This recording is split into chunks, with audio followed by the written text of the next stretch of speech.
Merhabalar, mutfağıma hoş geldiniz. Bugün mutfağımda biberli ekmek yapacağız. Şöyle 2 su bardağı sütüm var. 200 milimlik bardak ile yoğurma kabımın içerisine alıyorum. Ilıttım sütümü arkadaşlar.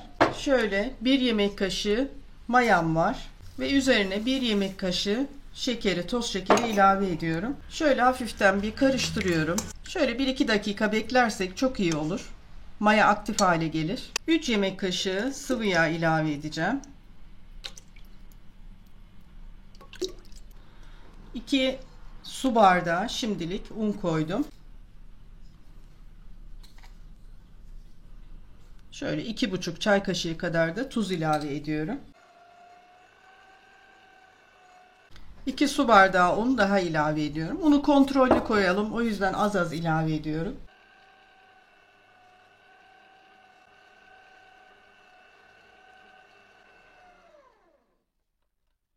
1 bardak un daha. Toplamda 5 bardak oldu.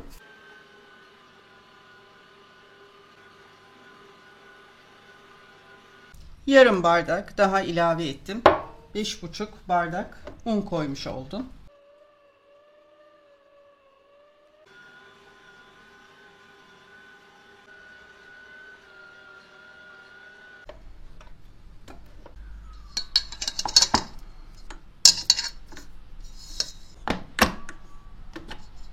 Arkadaşlar bakın oldukça yumuşak bir hamur, hatta hafiften ele de yapışıyor diyebilirim ama istediğim kıvam tam da bu kıvam.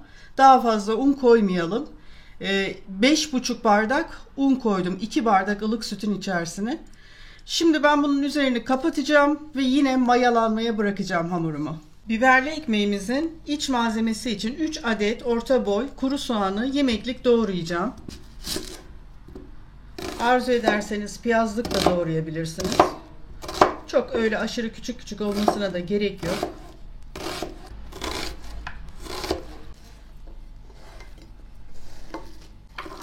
Doğradığım soğanları tavaya alıyorum. Şöyle bir çay bardağına yakın, biraz daha ilave edeceğim. Zeytinyağı ilave ettim. Şimdi bunu ocağa götürüp soğanlarımızı yakmadan sadece pişireceğiz. Biraz ölmesini istiyorum. Soğanlarımız pişerken ben sizlere hamuru göstermek istiyorum. Gayet güzel bir şekilde kabardı. İstediğim kıvama geldi.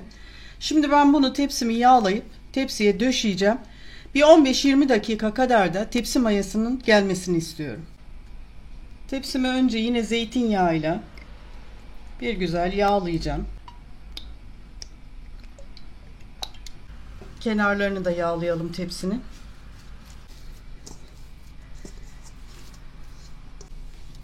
Yine şöyle ellerimi yağlıyorum.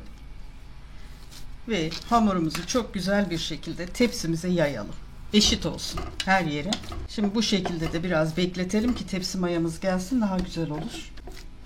Evet. Yine üzerini kapatalım. Ve mayalanmasını bekleyelim.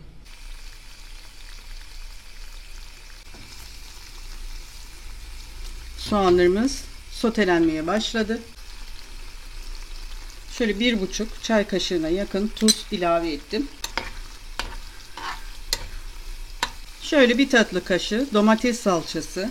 Şöyle 1 tatlı kaşığı kadar da biber salçası ilave ettim. Şimdi yavaş yavaş bu salçaları güzelce kavuralım. Soğanla birlikte. Yarım çay kaşığı kimyon. Şöyle dolu dolu. 3 çay kaşığı da pul biber. Biraz da kekik ilave ediyorum. Biberli ekmeğe çok yakışır.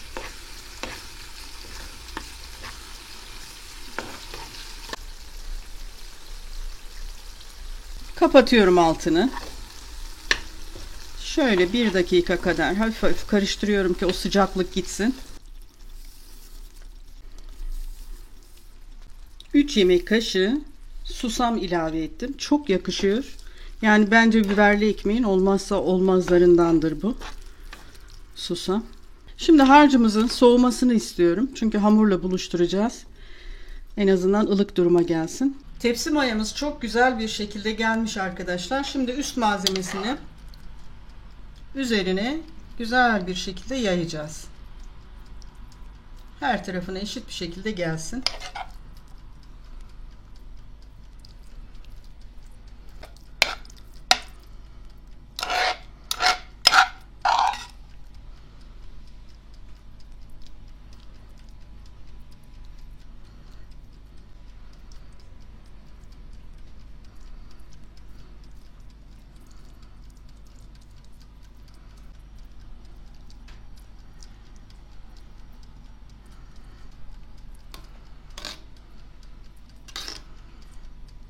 Şimdi tepsimi daha önceden ısıttığım 180-190 arası fırında pişirmeye gönderiyorum.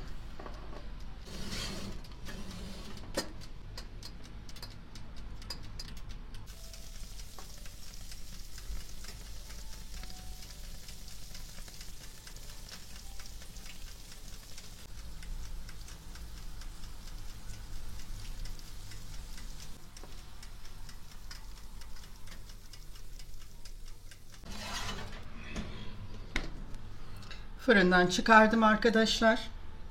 Gayet güzel pişti ama şu an dinlenmesi lazım, tabii çok sıcak. Dinlendikten sonra dilimlere ayırıp servis yapacağım. O aşamada tekrar görüşelim.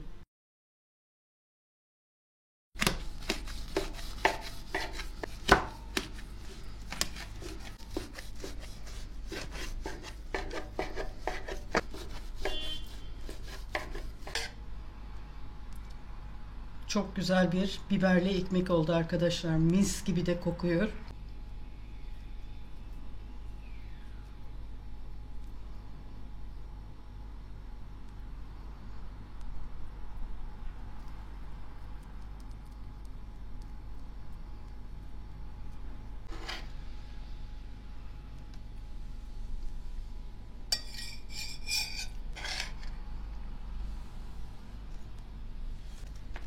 Şöyle kenarından bir parça alıyorum. Ben kenarları çok severim börekte, bu tür çöreklerde. Bir tadına bakacağım arkadaşlar. Mükemmel olmuş gerçekten. Hamuru çok yumuşak. Üst malzemesinin kıvamı çok iyi. Tadı, tuzu, acısı.